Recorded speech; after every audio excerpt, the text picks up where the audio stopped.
Hello there my fellow Holotable heroes, and welcome to what will probably be the final Conquest video for this volume. As always, after I've done, the playthrough of all the 5 sectors and create guides, I go back and then see like what feats I still need to do, like is there any cheese opportunities, any low gear viability as well.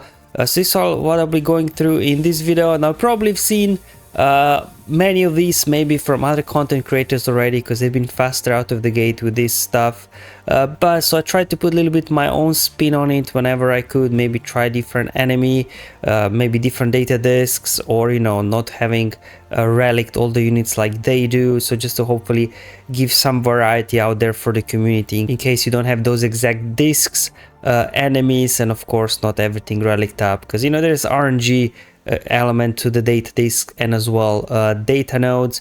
Now, as a rule of thumb, always yeah, Phoenix is gonna be your best way to cheese a lot of stuff, more Moff as well, but there are other opportunities as well, just maybe not as good, and I'll try and highlight some of them in this video. As always, there'll be a YouTube chapter below if you want to skip through to any particular feed that you're interested in. Also, the cheese or low gear stuff I covered in my previous guides, I will not be covering again, so I don't repeat myself. You can go ahead and check those out on my SWGOH for Life website. They will link in the description below as well. Otherwise, yeah, data disk will be displayed on screen, just that we can make this video as short as possible, so we are not here for like 1 hour explaining all the data disks. Just be on the screen, and just sometimes I'll mention some of the key ones that I need to change, but for the most part I'll be rocking amplifier agony and volatile accelerator of some sort. Okay, so we'll start off by the global feats. So after you've done playing through, you can then just farm these global feats anywhere you want. Now, most of this footage, I think except one battle, is from the account where it's like a 7 mil GP account, only 2 Galactic Legends, none of the latest units unlocked, none of the latest Conquest units or anything, so it's a bit more limited. That's why you will see a lot of feats still need some work on. So I'll start off here with global. I still need to do Night Sisters, Qui-Gon, Remnants, and Gungans as well. I did not at all bother them because this account is very limited, so I just kind of have barely enough to play through with all the stamina issues and things like that, and then I come back and finish off as much as I can. So all of these, the best place, the easiest thing to do, obviously if you do have low gear units, is going to be, as always, in Sector 1, the Bad Batch node. I think as long as your unit, fastest unit is like 280-ish, they will go before the enemies, and then you can get your things rolling. So let's hop to the node. Again, data disk will be displayed on screen. So we go to the old one that works for everything here in this sector, just dash lead with 4 Gungans. Let's just slow this down because it's going to be over very quickly, so let's just extend this battle as long as we can. Pew pew pew pew pew. Ooh, game needs to process all the damage. There we go. And that's how you can get your global feat, where you have to win battles with at least 4 Gungans. Now let's move on to the Imperial Remnants. I already covered different Imperial Remnant squad, but that was with my main account where I do have Dark Trooper, Moff Gideon. I also have Captain Enoch and all the latest troopers, 3-star Gear 11. So here it's I could barely scrape together a full Remnant squad that can actually do something. Good thing is, if you do have TIE Fighter Pilot and Gideon, they're both very fast, so they shouldn't have issues outrunning the Bad Batch. And because of the DK turn meter data disk, we can remove turn meter from them as well. So we get going. We have Master Seeds there from Gideon, and then we just clean up the rest. So pretty straightforward. Just keep hitting those AoEs, so we keep removing the turn meter with the DK data disk. Sure, just keep smashing those AoEs. I don't know what these new troopers even do. There we go, boom. Same with kind of not the most optimal Remnant squad, you can still get something done because they're very fast. And then for the Qui-Gon, as you can see, very low gear here. Doesn't matter. Again, running a Jedi of some sorts. I don't have good Jedi here, as you can see, no Galactic Legends, but at least I have Jedi Knight Luke, which is good. Shakti is fast unit, so shouldn't have issues outrunning Bad Batch. Heroes Arise, Luke gets a turn, stuns everybody, and you just hit autoplay, and then you are good to go, thanks to all the data disk, obviously, that do all the damage for us. And then for Night Sister, I only done like a low gear Night Sister-ish squad, but I don't think I did it on this node, because if Bad Batch get going, they get healing immunity on you, they get days and everything, and in this account, my Mary is not gear 12, so I don't have her ability leveled up that, you know, can do some nice things. However, with addition of Great Mothers, even at low gear, her leadership is just, it's so cheesy, man, here for Conquest. And then also throwing Morgan in here as well in Sector 1, because we also need to win battles with Morgan in Sector 1. So you're kind of doing the global feat and your Sector 1 feat. And Great Mothers, her leadership, they give her this Doom ability, so the start of, I think she gets a bonus turn at start of the battle, so it doesn't matter how fast she is, she will get this Doom out, and then you can get the cheese going. And also know that you get 30 speed as well for your Night Sister allies. Now why speed is important? Because we have to go, Asajj has to go before the enemy so she can do her AoE. And remember, Asajj herself, she's getting 15 speed for each enemy with no buff. So she herself will have some extra speed on top of the 30 speed we get from the leadership. So even if your Asajj is not super fast, so you go 195, it was enough that she went first. And the reason why she has to go, well, not first, after Great Mothers, is that she can do her AoE, and because of the DK turn meter data disk, she removes turn meter from all the guys, and then the other Night Sisters have a chance to get in as well, because as low gear, they probably won't be particularly fast. I didn't want to remod them. So you go, Great Mothers, cheesy one, she gets bonus turn, dooms, disables protection, wrecker, and then yeah, just, I don't know, sure, put this blast or whatever it is over. I put it, I misclicked, I should have put it, I guess, on Asajj. But anyway, there you go, AoE, removing turn meter, and these guys basically now don't have a chance to even get a turn.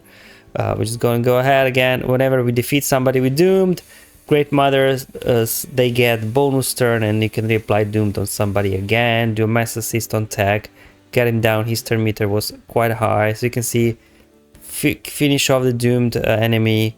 Great Mothers gets a turn. Puts Doomed on the next one, and you just quickly clean them up. So, you know, even with low gear Night Sisters, you can get something to work. So this is the global feats. So we'll go through sectors now, what I still have to do. So Sector 1, let's go ahead and see the progress of my, you know, mid-tier account. So Tenacity down and DK, those are quite easy to complete. I already showed you that in my Sector 1 guide. I already showed you the Morgan Elsbeth just in this battle now for the Global Night Sister 1. And then, so the only thing that we need here now is defeating enemies with Gungans, because the Dash squad only wins with Gungans, right? But you don't defeat anybody with Gungans, because Dash nukes everybody.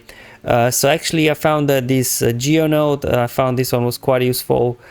Maybe you could get to work, I don't know, versus bounty hunters or something like that. I don't know. But this one definitely is good because Geos, they don't really have AoE, just one, I think. So you should be able to hang in there. Going with Malak, and here it should be fun. Hopefully we can survive there. Let's go ahead, hop in the battle. Important thing is to note, as you see on the screen, you need a voluntary vanguard for this to work. So Malak gets a pre-taunt, they fear themselves, and then we can get our plays going. I'm just gonna go do here basic on Brood Alpha, and we'll keep calling somebody to assist whenever we use a basic with assertive command, which is very nice. Traya, use her isolate so she doesn't deal any damage. And now these three Gungans that I do have, they all have AoEs in their abilities, so you can quickly then clean these guys up. Alright, and now let's move on to Sector 2. You've probably seen already, lots of cheese versus Iden is possible, so we'll do the one with alert. So if your Night Trooper is low gear, you can equip Med Pack for extra max health, for extra protection, whatever you got, just to make them more survivable. I also have this one equipped, but this was for testing other thing. It didn't really have effect on this battle. It's just something to highlight if your guys are low. In terms of data disk, we will remove any sort of, you know, amplify, volatile, accelerated data disk, you know, because obviously we don't want the enemies to die. We just want to survive. So instead, we'll just be putting all the data discs for survivability, like vitality, anything with recovering health and protection and things like that, so we can keep everybody alive. You've probably seen the similar comps already. Rex Lead versus Iden is probably a must here, just because otherwise they just be running circles around you. But we Rex whenever our enemies, whenever our allies are critically hit, we're getting a bunch of bonus turn meter, and I think we also get extra health for allies as well with Captain Rex Lead. So very nice there. The reason why Chewbacca is there, so that Night Trooper being the lowest unit in terms of health and protection, because he's low gear, will get guard on him, and then Chewbacca can keep healing him up, and also Night Trooper can't be critically hit, because if you have a low gear Night Trooper, AoEs can finish him off. That's why I give you slightly different comp maybe than others, just to give you different options in case you don't have like Relic, Barris or something. But anyway, we're gonna put Med Pack on Malak. We need to keep him alive. There we go, surviving the AoE, no problem. Okay, let's go ahead and get some turn meter going. As you can see, I'm recovering protection because of protection recovery data disk. So that's what's topping up protection. I'm gonna put Tank Tech over as well on Night Trooper, make sure he stays alive, because he's the key component here, doing doing his alert ability. Now try the thing with auto playing is, I don't know, the AI is just dumb, and it'll do some stupid things. So instead I'm just kind of manually playing this, but maybe it could work on auto as well, I don't know. I'm just kind of not using AoEs just to keep other guys alive, and the only kind of special I use there really is the alert ability from Night Trooper. Everybody else just kind of basics for the most part. And I think in total I counted, I looked at footage back, I think I got 12 instances of alert in this one battle. So basically you could complete alert here in 2 battles. Well, there are some teams from other content creators that can do it in 1, but I didn't have specific in this account. I don't have those units leveled up. I don't have a particular data disk, so this is the best I could do here. That was said earlier, I'll just give you slightly different alternative options compared to other guides out there already. Okay, so I went from 5 to 12 instances of alert, so not bad. And then the next one, also versus Iden. Of course, is the Morgan one, where we have to defeat, is it like what, 35 or is it 30? Can't remember. I think it's 35 enemies with Morgan. Again, other content creators already showed great options there, but I think they all had higher geared Morgan. So obviously their Morgan ramped up damage faster, so they could get kills faster. Like I tried doing this in my other account, so this is I think the only footage from my main account. There, as you've seen, I had Morgan at gear 9. But the main issue there was not her gear so much. I simply did not pick up any stacking offense data discs, and you really need stacking offense data disc. I have 2 here in my main account, especially at low gear Morgan, so she can stack up her offense at some point and start one-shotting Iden, and any other sort of data disc that stack offense will help here as well. By the way, let's roll the footage, but it works the same way. As you can see, Captain Rex and then Chewbacca there to guard Morgan, because at low gear she may be taken out by the AoEs. Okay, so this time we'll put Tank Tech on Malak. I don't have to worry about put Med Pack on him, just because I do have opportunistic support data disc equipped, which gives us health recovery anytime we attack out of turn, and we are constantly attacking out of turn between Chewbacca and as well assertive command data disk. Then Med Pack goes over on Morgan, so she's also recovering something. And then we'll just ignore everybody else. We'll just keep hitting Iden for the beginning.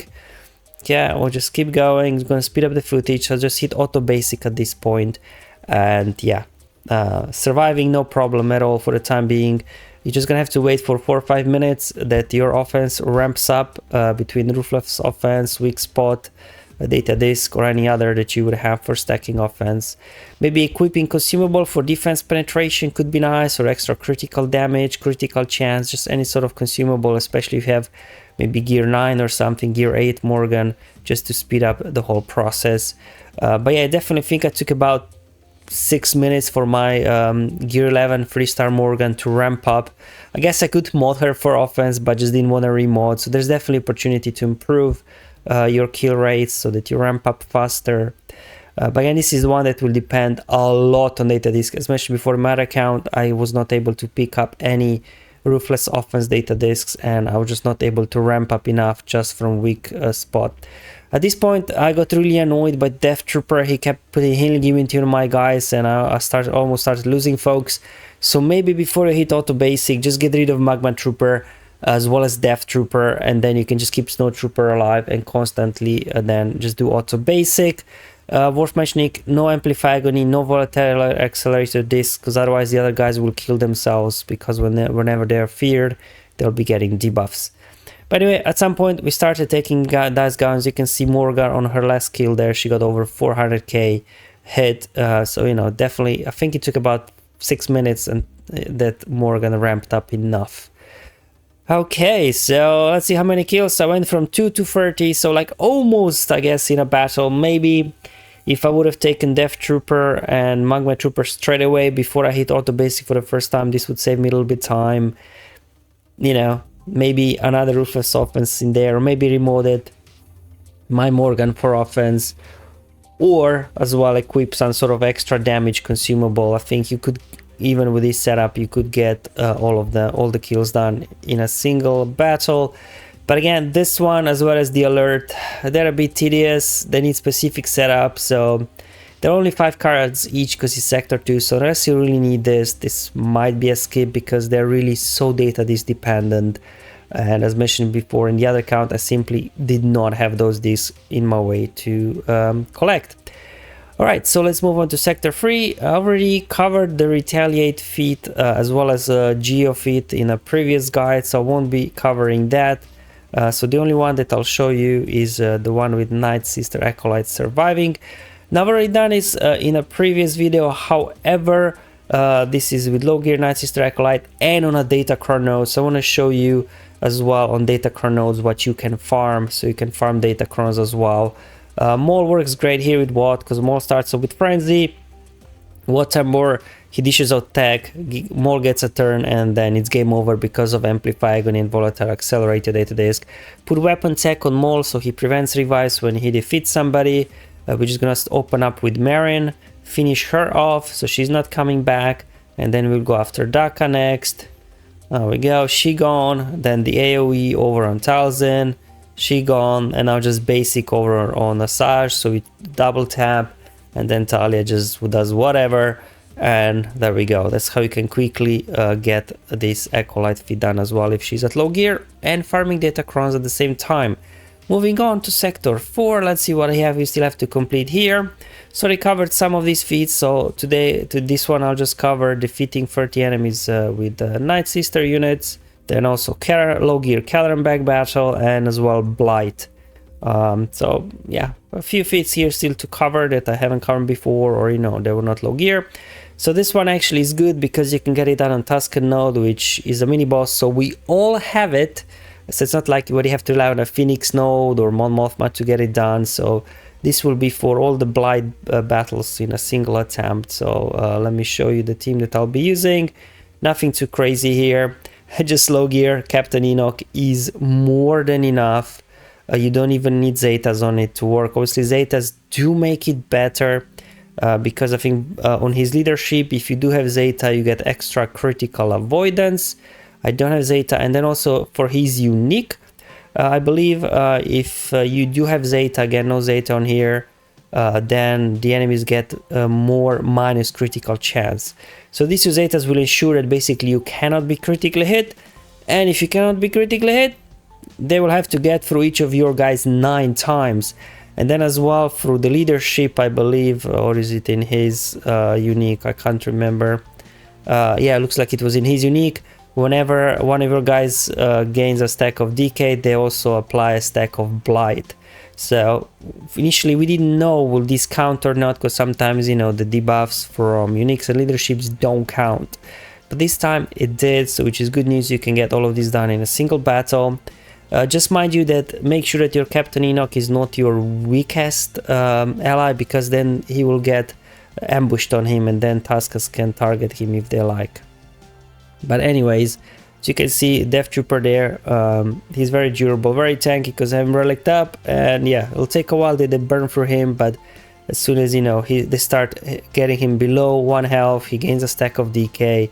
So this is all coming from Enoch's leadership. And then because we are getting a stacks of DK, we're also landing Blight on the enemies, and that's it. So I'm just kind of menu playing this, just constantly keep hitting task and chieftains. Again, removing volatile accelerator, amplify agonate this. We don't want to take them out. I don't know, there was a glitch there with Peridea Death Trooper, he just got stuck there. And that's it, guys, you just have to lose, don't kill anybody, and that's your 40 Blights in a single battle. Now, the remaining feats we need to complete as well here. We're gonna try something on the data chronos, so you can farm data crons while you're farming your Kelleran back squad. So it's the same strategy as with Acolyte that I showed you in previous sector. Just do the Maul one and just tech, and then just Maul goes to town and wrecks these fools. They don't even get a chance. So here actually, because we don't have to worry about revives and turn meter gains like with Night Sister, we start off with an AoE, which gives Candace a turn, then Candace does his AoE, which gives Maul a turn, and then Maul just cleans these Geos up. So definitely Maul's, if you do have them, you know, good option here for a lot of these feats. And then we have low gear Night Sisters. I've covered this team before, but it wasn't on a data chrono, so I just want to show you now that obviously, you know, you have a full data this set after playing through the whole Conquest. You can actually farm as well Night Sister kills here on the data chrono versus Geos.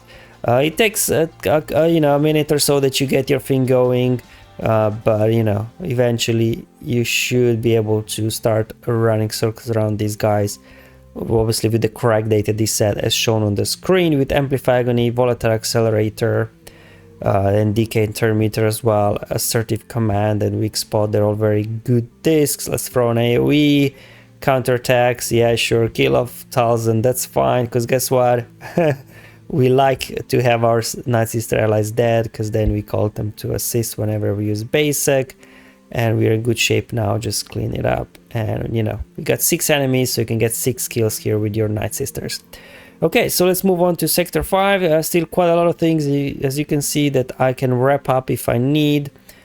So we need to gain accuracy up 50 times, gain plague 100 times, do kills with Death Trooper Peridea as well, and also with Spy surviving. Now I've covered some of these feats before, but again I'll be doing them with low gear units on data chrono if possible. And then here in terms of defeating enemies with Death Trooper Peridea, I already showed you Cheese versus Mon Mothma node, where you can get all of them done in a single battle.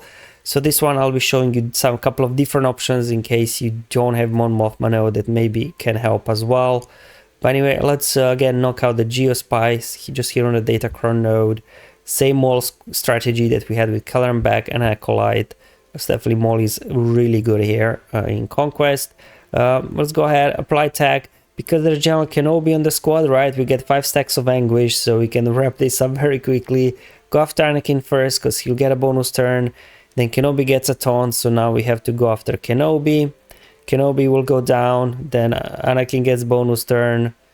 They go down, then we've got Yoda in the open. Let's go ahead, finish off Snips, and then an AoE there should be able as well to finish off Alice Sakura. Down she goes, and yeah, that's how you can do it with a low gear spy. Let's move on now to some Death Trooper Peridea stuff. So a couple of different options, a couple of different enemies I'll show you up against. Again, if you don't have Mon Mothma, it's a little bit more tedious, you have to work a little bit harder, but Phoenix, at least, you know, you can get your 5 kills a battle, so, you know, it's not too bad, I guess, because after all, it's 15 key cards, so it might be worth doing. It's all about getting your data disk set up correct, so we'll just be utilizing Amplify Agony, Volatile Accelerator, Data Disk, DK Turn Meter is very important, so we can remove Turn Meter. And because of Command Luke, whenever we land debuffs, right, we are getting bonus turn meter, and this allows Luke to, you know, run turn meter train. We've got turn meter removal as well. So first we just want to set up everything, get everybody under control, everybody stunned, make sure to keep removing the turn meter from them so they don't get a turn and die from damage over times. And because Kanan's alive, whenever we debuff them, they recover health, so that's why basically you cannot kill them unless you put healing immunity or shock on them. And that's why we've got Malak in there, as well as Dooku. They can land shock, And then whenever somebody has shock on them, you line up a hit with Death Trooper Peridea and let him do the kill. And all the others can keep hitting somebody else that doesn't have shock or healing immunity on them. So just basics, and then just wait for Death Trooper Peridea to get a turn. Again, a little bit more tedious, not maybe as fun as versus Mon Mothma, but I've seen quite a few people saying they don't have Mon Mothma and what to do now.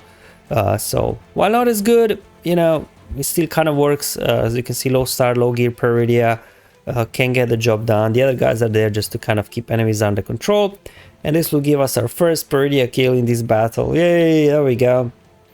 Now that we've got one enemy down, we shock the next enemy again, either with Dooku's middle ability or the middle ability from Malak, and then just, you know, whoever shocked, only Peridea targets them. So no AoEs here, nothing, just basics.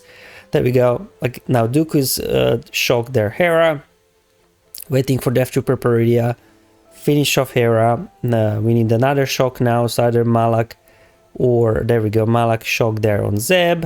You always leave Kanan for the last because his unique is what keeps Phoenix team alive at this point. There we go. Try to line up the hit there, the last one. I don't think I was able, so that was 4 kills there with Death Trooper Peridea. That's why I get 4 to 5 kills, which I guess is not bad.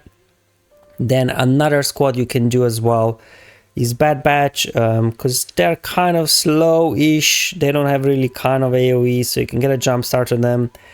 But here, because of Phoenix, you don't need to worry about Phoenix dying off, right? Because they are constantly alive. That's why Phoenix is easier to line up. However, here instead of Malak, I'm bringing here Obi-Wan Kenobi and Echo, because they have AoE abilities that land debuffs but don't deal any damage. Which means when they deal debuffs, the enemies will be damaged by Amplify Agony, Volatile Accelerator, but they can't be killed because we actually didn't deal damage from our attack. So this can get into like 1 health, and then Death Trooper Peridea can finish them off with an AoE, and with Luke obviously and Han for the whole turn meter train and stunning first. So I'll stun Echo first, perfect, and I'm gonna do AoE here, remove Taunt from Wrecker, and then just have to be a little bit careful. Like I had to remove the weak spot data this, so you don't want stacking offense on this one, and you may need to adjust how many Amplify Agonies you have equipped depending on their rarity. So I need like 2 battles to get my data this setup correct, so I was able to get everybody low. There we go, Echo coming in with his ability, getting everybody to low health, and now I can swap stance and I can shrug shoulders, letting Death Trooper take a turn, and then we just go with an AoE. Boom! Okay, fine, tech resisted, looks like something, so he was able to survive.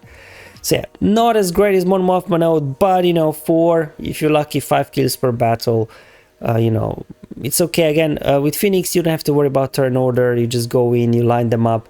With something like Bad Batch, you have to, you know, adjust maybe a little bit turn order of your units, maybe make Death Trooper Peridea slower, faster, or, you know, whatever. It's not as easy, but hey, just wanted to give you some different options. And now going back to our Phoenix node, as the best one for cheesing as always. We'll just do Plague, we'll do all 100 Plagues in a single battle, no issues whatsoever. We'll just target Sabine first, stun her, that's why Han's in there, because her AoE, if your Night Sister are low gears here, potentially could just kill your entire squad. So didn't want to risk that, and then just kind of need some time a little bit to get things under control, set everything up. Again, the main thing here is when it comes to, you know, maintaining this is keep Kanan alive, so everybody can constantly keep healing up from his unique, keep removing turn meter from everybody so they don't take a turn, because if they don't take a turn, they won't die from damage over time. So just kind of going around here. It's not a full auto battle, unfortunately. You just have to kind of go around, keep hitting whoever's got the highest turn meter. Again, we have to have decay turn meter data disk equipped to be able to extend the battle, because previously we have unstable decelerator data disk to kind of the offset turn meter gains that enemies were getting from volatile accelerator. But as you will see, even when enemies die off, you just target Kanan and hit full auto play. So maybe I should have just full auto from the start, I don't know. But anyways, this will complete all the Plague for me in a single battle. Even though you didn't see any Plague on board, There was plague applied, however it was constantly immediately cleansed off from Canaan's unique because they recover health when you debuff them. So yeah, very easy to do this if you do have Phoenix node. That is, same thing with accuracy up, gonna hit the Phoenix node. Again, we're gonna do Silas, Han, Chewie for the whole turn meter train, and then just, you know, need some other units because Sears Basic is applying accuracy up to all allies. I've done this before with Traya unaligned force users, but I just wanted to show you with low gear Seer, it doesn't matter. Once you have this data, this setup, you can just keep things going. Well, that's it, guys. We're just gonna do the same thing as we did in previous battle, get things under control, get everybody stunned, and then we're just gonna hit auto basic and we should be good there, because, you know, we don't want these guys getting a turn just yet. There we go, get him under control. Sure, hit over there, get a stun over there, get a stun. Man, Kanan, you've got tenacity down. Why are you resisting my stuns, man? Okay, come on, somebody stun Kanan. There we go. And now we can just go ahead. And yeah, CG, thanks for breaking the autoplay functionality. Anyway, just target Kanan and hit auto basic. And yeah, this, you know, you're just gonna let the battle time out, and this will complete all the accuracy up in a single battle. You've probably seen this before, you've probably been aware of it. I just wanted to show you that you can also get it done with low gear Seer. You know, you don't need any crazy stuff on her as well. And that's it, guys. That's all the battles I wanted to show you in today's video. I know it's been a bit of a long one, but I just wanted to create a compilation of different things, of either, you know, some sort of cheese or low gear and everything, and hopefully it can help you along the way to unlock the red crate. In my meme account, I just wrapped it up yesterday. In my other account, I on purpose don't do red crates. I could do it for most cases, but I on purpose don't do red crates. I do only gold crates so that I don't unlock units. Why I don't want to unlock units? So I can create guides for you guys for proving grounds, because if you unlock units, you can't participate in proving grounds, unfortunately. That's why this other account is left behind in terms of being competitive, so I can create guides for you guys. Alright guys, thank you for watching. I'll see you in the next one, but until then, cheese away.